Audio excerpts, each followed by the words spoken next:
Right Pawan మనం చూస్తున్నాం. CM Jagan అప్పుడు ప్రతిపక్షంలో ఉన్నప్పుడు పాదయాత్రలో అన్ని హామీలు ఇచ్చారు. మనం అధికారం చేపట్టిన తర్వాత అన్ని చేద్దాము అని అన్ని హామీలు ఇచ్చారు.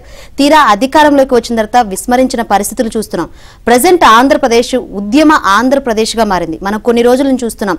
ఇటు అంగన్వాడీలు అవ్వచ్చు, మున్సిపాలిటీ వాళ్ళు అవ్వచ్చు, అందరూ ఉద్యమాలు చేస్తున్న పరిస్థితులు అయితే కనిపిస్తుంది. ఇప్పుడు చూస్తుంటే హెల్త్ డిపార్ట్మెంట్ సంబంధించిన ఆశా వర్కర్లు అవ్వచ్చు, 108, 104, ఆయుష్ ఒక్కళ్ళేంటి అందరూ ఉద్యమ బాట పట్టిన పరిస్థితులు అయితే కనిపిస్తున్నాయి కదా. ఆంధ్రప్రదేశ్ మాత్రం ఉద్యమ ఆంధ్రప్రదేశ్ కనిపిస్తాం. రైట్, చూస్తే ఎన్నికల ముందు అంతన్నాడు ఇంతన్నాడు, అధికారంలోకి వచ్చిన వారంలోనే అన్ని చేసేస్తానని డాంబికాలు పలికాడు.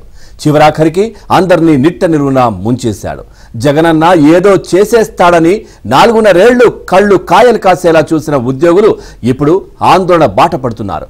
ఆశా వర్కర్ల దగ్గర నుంచి 108, 104 తల్లి బిడ్డ ఎక్స్ప్రెస్ ఉద్యోగులతో పాటు ఆయుష్ ఉద్యోగులు కూడా ఉద్యమ బాట పడుతున్నారు.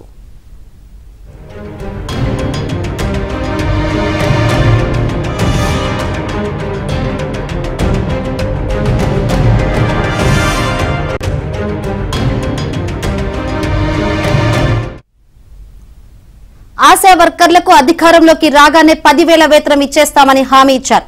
ఆ మేరకు పెంచుతున్నట్లు పేపర్ల మీద చూపించారు. కానీ ఎవరికీ నెలవారీగా 10,000 ఖాతాలో పడిన దాఖలాలు లేవు.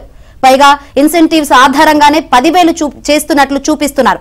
గర్భిణీలను రిజిస్ట్రేషన్ చేయిస్తేనో, ఆసుపత్రులకు రిఫరల్స్ చేస్తేనో ఇలా ఇన్సెంటివ్ ఆధారంగా 10,000 వచ్చేలా నిబంధనలు రూపొందించారు. దీంతో ఆశా వర్కర్లు ఎంత కష్టపడినా వారికి నెలకు 10,000 వచ్చే పరిస్థితి లేదు.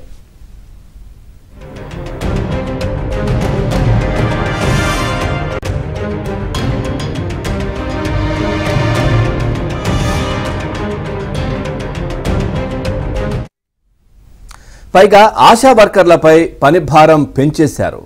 ఫీవర్ సర్వే, జగన్న ఆరోగ్య సురక్ష, ఫ్యామిలీ డాక్టర్ అంటూ ఆశా వర్కర్లపై పని భారాన్ని మోపుతున్నారు. పైగా వారికి ప్రభుత్వ పథకాలు అమలు కాకపోవడం, రిటైర్మెంట్ తర్వాత ఎలాంటి బెనిఫిట్స్ లేకుండా ఆశలు ఇంటికి వెళ్లిపోవాల్సిన దుస్థితి ఏర్పడింది.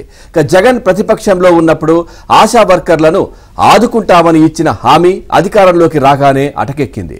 దీనిపై ఆశా వర్కర్లు ఎప్పటికప్పుడు ఆందోళన చేస్తూనే ఉన్నారు. త్వరలో వారు కూడా విధులు బహిష్కరించి పూర్తి స్థాయి ఆందోళనలోకి దిగనున్నారు.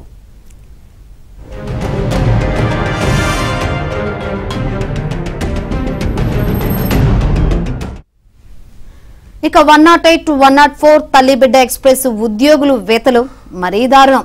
వైసీపీ ప్రభుత్వం అధికారంలోకి రాగానే సీఎం జగన్ కు అత్యంత సన్నిహితంగా ఉండే అరబిందో సంస్థకు వీటి నిర్వహణను అప్పగించారు.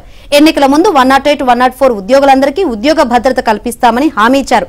పైలట్, ఈఎంటీ జీతాలు అమాంతం పెంచేస్తామని ప్రకటనలు చేశారు. ముఖ్యంగా వైసీపీ ప్రభుత్వం రాగానే అవుట్ సోర్సింగ్ కార్పొరేషన్ ఏర్పాటు చేసి 108, 104 ఉద్యోగులను అందులో పెడతామని మాటిచ్చారు. ఆ మాటను నీటి మూటలా మార్చేశారు.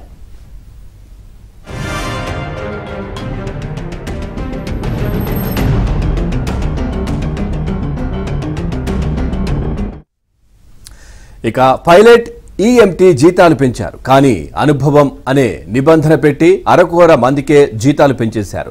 పెంచిన జీతాలు ఎప్పుడు పడతాయో చెప్పలేని పరిస్థితి. ఈ రోజుకి 108 ఉద్యోగులకు నెలల తరబడి జీతాలు బకాయిలున్నాయి. వారం రోజుల కిందట ఉద్యోగులు గట్టిగా ప్రశ్నించడంతో 1 నెల జీతం వేశారు. 3 ఏళ్ల నుంచి ఒక్కసారి కూడా బోనస్ వేయలేదు. ఉద్యోగులకు ఇవ్వాల్సిన బోనస్ దాదాపు 50 కోట్ల వరకు బకాయిలున్నాయి. 108లో ఉద్యోగుల వెల్ఫేర్ మొత్తం ఎప్పుడో అస్తవ్యస్తమైపోయింది. 108, 104ను ఆరోగ్యశ్రీ కిందకు తీసుకువచ్చిన తర్వాత పరిస్థితి మరీ దారుణంగా మారింది.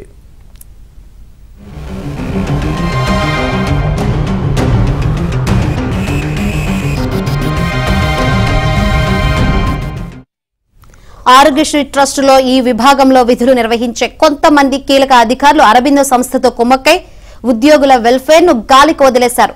ప్రభుత్వం నుంచి అరబిందో సంస్థను ప్రశ్నించే వారే లేకపోవడంతో ఆ సంస్థ సక్రమంగా జీతాలు కూడా ఇవ్వకుండా ఉద్యోగులను తీవ్ర ఇబ్బందులకు గురి చేస్తోంది. ఇటు సీఎం జగన్ ఇచ్చిన హామీని నిలబెట్టుకోకపోవడం, అరబిందో సంస్థ సక్రమంగా జీతాలు కూడా చెల్లించకపోవడంతో విసుగు చెందిన ఉద్యోగులు చివరికి ఉద్యమ బాటను ఎంచుకున్నారు.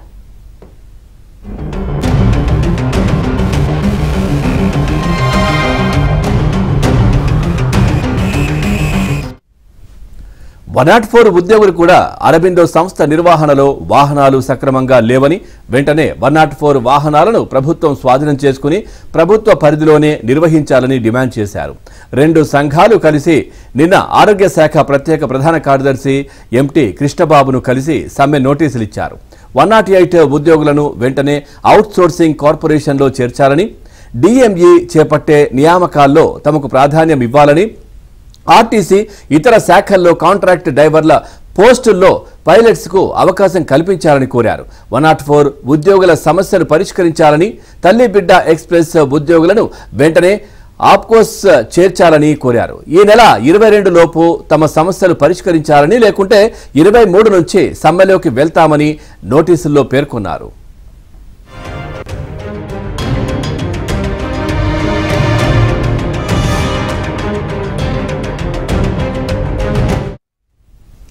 అధికారంలోకి వచ్చిన వెంటనే 800 మంది ఆయుష్ ఉద్యోగులను ప్రభుత్వంలోకి తీసేసుకుంటామని హామీ ఇచ్చారు. అధికారంలోకి వచ్చి 4.5 ఏళ్లు గడిచినా ఇప్పటికీ ఆయుష్ ఉద్యోగులు జగనన్న పుణ్యమా అని రోడ్డు మీదనే ఉన్నారు. వారిని ఉద్యోగాల్లోకి తీసుకోకుండా తీవ్ర ఇబ్బందులకు గురిచేస్తున్నారు. ఆయుష్ ఉద్యోగులు మాత్రం పట్టు వదలకుండా 4.5 ఏళ్ల నుంచి జగనన్నపై నమ్మకంతో కాళ్లు అరిగేలా తిరుగుతూనే ఉన్నారు. ఇక జగనన్నపై నమ్మకం పోవడంతో ఆందోళనకు సిద్ధమయ్యారు.